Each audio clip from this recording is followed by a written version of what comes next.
Hello guys! Ako ay isang Amerikana at gusto kong ikwento ang unang karanasan ko sa Pilipinas.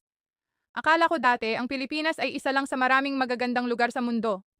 May beach, may masarap na pagkain, at may magandang tanawin.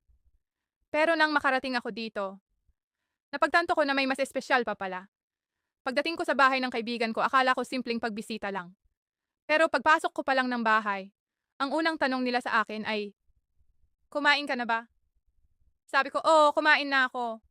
Pero parang hindi sapat ang sagot ko. Ilang minuto lang ang lumipas, may pagkain na agad sa mesa.